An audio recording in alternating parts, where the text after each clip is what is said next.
ಆತ್ಮೀಯ ವೀಕ್ಷಕರೇ, ಯುವನಿಧಿ ಫಲಾನುಭವಿಗಳಿಗೆ ಯುವನಿಧಿ ಪೋರ್ಟಲ್ ಆಫೀಸ್ ಕಡೆಯಿಂದ ಕೆಲವೊಂದಿಷ್ಟು ಅಪ್ಡೇಟ್ ಬಂದಿದೆ. ಯಾಕಂದರೆ ಕೆಲವೊಂದಿಷ್ಟು ವಿದ್ಯಾರ್ಥಿಗಳಿಗೆ ಡಿಸೆಂಬರ್ ತಿಂಗಳ ಅಮೌಂಟ್ ಬಂದಿಲ್ಲ, ಇನ್ನು ಕೆಲವೊಂದಿಷ್ಟು ವಿದ್ಯಾರ್ಥಿಗಳಿಗೆ ಜನವರಿ ತಿಂಗಳ ಅಮೌಂಟು ಕೂಡ ಬಂದಿಲ್ಲ. ಮತ್ತು ಅದರ ಜೊತೆಗೆ ಫೆಬ್ರವರಿ ಮತ್ತು ಮಾರ್ಚ್ ತಿಂಗಳ ಅಮೌಂಟು ಯಾವಾಗ ಬರುತ್ತೆ ಅಂತ ಕೂಡ ಕೇಳ್ತಾ ಇದ್ರಿ. ಬಟ್ ಇದರ ಜೊತೆಗೆ ಇನ್ನು ಕೆಲವೊಂದಿಷ್ಟು ವಿದ್ಯಾರ್ಥಿಗಳು ಹೊಸದಾಗಿ ಯುವನಿಧಿಗೆ ಅಪ್ಲಿಕೇಶನನ್ನು ಹಾಕಿದ್ದೀರಾ. ಅವ್ರದ್ದು ಸ್ಟೇಟಸನ್ನು ಚೆಕ್ ಮಾಡಿದಾಗ ನೋ ರೆಸ್ಪಾಂಡ್ ಪೆಂಡಿಂಗ್ ಅಂತ ತೋರಿಸ್ತಾ ಇದೆ. ಇವ್ರು ಏನು ಮಾಡಬೇಕು ಅಂತ ಕೂಡ ಕೆಲವೊಂದಿಷ್ಟು ವಿದ್ಯಾರ್ಥಿಗಳು ಕಮೆಂಟ್ ಕೂಡ ಮಾಡ್ತಾ ಇದ್ದಾರೆ. ಇದರ ಬಗ್ಗೆ ಸ್ಪಷ್ಟವಾಗಿ ತಿಳಿಸ್ಕೊಡ್ತೀನಿ.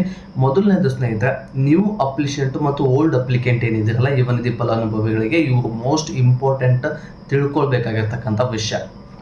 ಯಾರೆಲ್ಲ ಹೊಸದಾಗಿ ಅಪ್ಲಿಕೇಶನನ್ನು ಹಾಕಿದಿರಲ್ವಾ, ಯುವನಿಧಿ ಫಲಾನುಭವಿಗಳು ಹೊಸದಾಗಿ ಅಪ್ಲಿಕೇಶನ್ ಹಾಕಿದವರಿಗೆ DBT ಸ್ಟೇಟಸನ್ನು ಹೋಗಿ ಚೆಕ್ ಮಾಡಿದ್ರೆ ರೆಸ್ಪಾಂಡ್ ಪೆಂಡಿಂಗ್ ಅಂತ ತೋರಿಸ್ತಾ ಇದೆ. ಈ ರೀತಿ ಯಾಕೆ ತೋರಿಸ್ತಾ ಇದ್ರೆ ಏನು ಮಾಡಬೇಕು ಅನ್ನೋದನ್ನ ಸ್ಪಷ್ಟವಾಗಿ ತಿಳಿಸ್ಕೊಟ್ಬಿಡ್ತೀನಿ. ಒಂದು, ನಿಮ್ಮದು ಈ ರೀತಿ ತೋರಿಸ್ತಾ ಇದೆ ಅಂದರೆ ಡಾಕ್ಯುಮೆಂಟ್ ವೆರಿಫಿಕೇಶನ್ ಕಂಪ್ಲೀಟ್ ಆಗಿಲ್ಲ ಅಂತೇಳಿ ಅರ್ಥ.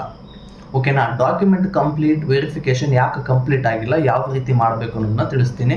ನಿಮ್ಮ ಡಿಸ್ಟಿಕ್ಕಿಗೆ ಇವು ಯಾವ ಡಿಸ್ಟಿಕಲ್ಲಿ ಇರ್ತೀರಲ್ವ, ಅಥವಾ ಯಾವ ಡಿಸ್ಟಿಕಲ್ಲಿ ಎಜುಕೇಷನನ್ನು ಕಂಪ್ಲೀಟ್ ಮಾಡಿರ್ತೀರಲ್ವ, ಅದೇ ಡಿಸ್ಟಿಕಲ್ಲಿ DDPO ಆಫೀಸ್ ಇರುತ್ತೆ. ಅಲ್ಲಿ ಹೋಗಿ ನೀವು ಅರ್ಜಿ ಹಾಕಿರ್ತಕ್ಕಂಥ ಒಂದು ಕಾಪಿ ಮತ್ತು ನಿಮ್ಮ ಡಿಗ್ರಿ ಮಾರ್ಕ್ಸ್ ಕಾರ್ಡು, ಅದರ ಜೊತೆಗೆ ನಿಮ್ಮ Aadhaar card, PAN card, voter ID ಇವೆಲ್ಲವನ್ನು ತಗೊಂಡು ಡಾಕ್ಯುಮೆಂಟ್ ವೆರಿಫಿಕೇಷನ್ ಕಂಪ್ಲೀಟ್ ಮಾಡಬೇಕು. ಡಾಕ್ಯುಮೆಂಟ್ ವೆರಿಫಿಕೇಷನ್ ಕಂಪ್ಲೀಟ್ ಮಾಡಿ 7 to 15 ವರ್ಕಿಂಗ್ ಡೇಸ್ ಒಳಗಡೆ ರೆಸ್ಪಾನ್ಸ್ ಪೆಂಡಿಂಗ್ ಅಂತ ಇರುವಂಥದ್ದು ಸಕ್ಸಸ್ಫುಲ್ ಅಥವಾ DDO ಅಪ್ರೂವಲ್ ಪೆಂಡಿಂಗ್ ಅಂತ ತೋರಿಸುತ್ತೆ. DDO ಅಪ್ರೂವಲ್ ಪೆಂಡಿಂಗ್ ಅಂತ ತೋರಿಸ್ತು ಅಂದರೆ ಡೈರೆಕ್ಟಾಗಿ DDO ಅಪ್ರೂವಲ್ ಹೋಗುತ್ತೆ. ಅವರು ಅಪ್ರೂವಲ್ ಕೊಟ್ಟರೆ ಅದೇ ತಿಂಗಳು ನಿಮ್ಮ ಖಾತೆಗೆ ಡಿಗ್ರಿ ಮುಗಿದವರಿಗೆ 3,000, ಡಿಪ್ಲೊಮಾ ಮುಗಿದವರಿಗೆ 1,500 ಅಮೌಂಟು ಕ್ರೆಡಿಟ್ ಆಗುತ್ತೆ. ಇದಾದ ಮೇಲೆ ನೀವು ಪ್ರತಿ ತಿಂಗಳು ಸೆಲ್ಫ್ ಡಿಕ್ಲೇರೇಷನ್ ಮಾಡಿಸ್ಬೋದು. ಪ್ರತಿ ತಿಂಗಳು ಯುವನಿಧಿ ಅಮೌಂಟು ಬರುತ್ತೆ. ಓಕೆನಾ? ಹೊಸದಾಗಿ ಅಪ್ಲಿಕೇಶನ್ ಹಾಕಿರ್ತಕ್ಕಂಥ ವಿದ್ಯಾರ್ಥಿಗಳು ನೋ ರೆಸ್ಪಾನ್ಸ್ ಪೆಂಡಿಂಗ್ ಅಂತ ಏನಿರುತ್ತಲ್ಲ, ಈ ವಿದ್ಯಾರ್ಥಿಗಳಿಗೆ ಬಂದಿರತಕ್ಕಂಥ ಅಪ್ಡೇಟು. ಇನ್ನು ಕೆಲವೊಂದಿಷ್ಟು ವಿದ್ಯಾರ್ಥಿಗಳು ಜನವರಿ ತಿಂಗಳ ಅಮೌಂಟ್ ಬಂದಿದೆ, ಈ ಕಡೆ ಫೆಬ್ರವರಿ ಮತ್ತು ಮಾರ್ಚ್ ತಿಂಗಳ ಅಮೌಂಟ್ ಬಂದಿಲ್ಲ, ಯಾವಾಗ ಬರುತ್ತೆ ಅಂತ ಕೂಡ ಕೇಳ್ತಾ ಇದ್ರೆ ಯುವನಿಧಿ ಪೋರ್ಟಲ್ ಆಫೀಸ್ಗೆ ಕಾಲ್ ಮಾಡಿ ವಿಚಾರಿಸಿದಾಗ ಅವರು ಹೇಳಿರುವಂಥದ್ದು ಡಿಸೆಂಬರ್ ತಿಂಗಳ ಅಮೌಂಟು ಹೀಗೆ ಅಪ್ಲಿಕೇಶನ್ ಹಾಕಿರ್ತಕ್ಕಂಥ ಹಳೆಯ ವಿದ್ಯಾರ್ಥಿಗಳಿಗೂ ಮತ್ತು ಹೊಸ ವಿದ್ಯಾರ್ಥಿಗಳಿಗೂ ಅಮೌಂಟು ಕ್ರೆಡಿಟ್ ಆಗಿದೆ. ಬಟ್ ಸೆಲ್ಫ್ ಡಿಕ್ಲರೇಷನ್ ಮಾಡಿಸ್ಬೇಕಾದ್ರೆ ಯಾರಿಗೆಲ್ಲ ತೊಂದರೆ ಆಗಿತ್ತಲ್ವ, ಇಂಥ ವಿದ್ಯಾರ್ಥಿಗಳಿಗೆ ಅಮೌಂಟು ಕ್ರೆಡಿಟ್ ಆಗಿಲ್ಲ ಅಂತ ಹೇಳಿದ್ದಾರೆ. ಮತ್ತು ಅದರ ಜೊತೆಗೆ ಜನವರಿ ತಿಂಗಳ ಅಮೌಂಟು 50% ವಿದ್ಯಾರ್ಥಿಗಳಿಗೆ ಅಮೌಂಟು ಕ್ರೆಡಿಟ್ ಆಗಿದೆ. ಇನ್ನು 50% ವಿದ್ಯಾರ್ಥಿಗಳು ಅಂಡರ್ ಪ್ರೊಸೆಸ್ಸಲ್ಲಿದೆ. ಇನ್ನು ಹಣಕಾಸು ಇಲಾಖೆಯ ಕಡೆಯಿಂದ ಫಂಡ್ ರಿಲೀಸ್ ಆಗಿರುವಂಥದ್ದು ಡಿಕ್ಲರೇಷನ್ ಆಗಿಲ್ಲ. ಇದಾದ ಮೇಲೆ ಜನವರಿ ತಿಂಗಳ ಅಮೌಂಟು ಕ್ರೆಡಿಟ್ ಮಾಡಿಸ್ತೀವಿ ಅಂತ ಹೇಳಿದ್ದಾರೆ. ಮತ್ತು ಇದರ ಜೊತೆಗೆ ಯಾವಾಗ ಕ್ರೆಡಿಟ್ ಆಗುತ್ತೆ ಅಂದರೆ ಈ ತಿಂಗಳ ಮಂತ್ ಎಂಡ್ ಒಳಗಡೆ ಯುವನಿಧಿಗೆ ಫಲಾನುಭವಿಗಳಿಗೆ ಸಂಬಂಧಪಟ್ಟಿರ್ತಕ್ಕಂಥ ಜನವರಿ, ಫೆಬ್ರವರಿ ಈ 2 ತಿಂಗಳ ಅಮೌಂಟ್ ಏನಾದರೂ ಪೆಂಡಿಂಗ್ ಇತ್ತಂದರೆ ಬರುತ್ತೆ ಅಂತೇಳಿ ಯುವನಿಧಿ ಪೋರ್ಟಲ್ ಕಡೆಯಿಂದ ಅಪ್ಡೇಟ್ ಬಂತೆ.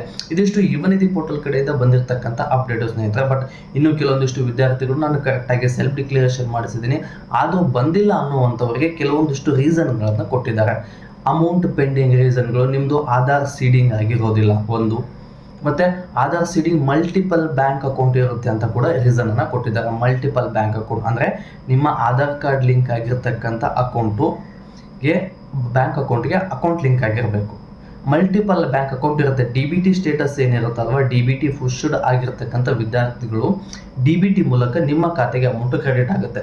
DBT ಮೂಲಕ ಯಾವ ಖಾತೆಗೆ ಅಮೌಂಟು ಕ್ರೆಡಿಟ್ ಆಗುತ್ತೋ ಅನ್ನೋದನ್ನು ಒಂದ್ಸಲ ಕನ್ಫರ್ಮ್ ಮಾಡ್ಕೊಳ್ಳಿ.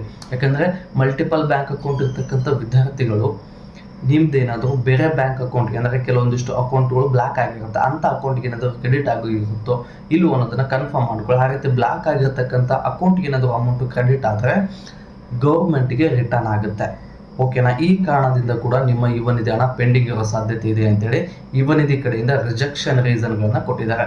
ಇದಿಷ್ಟು ಯುವನಿಧಿ ಫಲಾನುಭವಿಗಳಿಗೆ ಬಂದಿರತಕ್ಕಂಥ ಅಪ್ಡೇಟ್ಸ್. ಮತ್ತೆ ಮುಂದಿನ ವಿಡಿಯೋದಲ್ಲಿ ಸಿಗೋಣ. ಧನ್ಯವಾದಗಳು.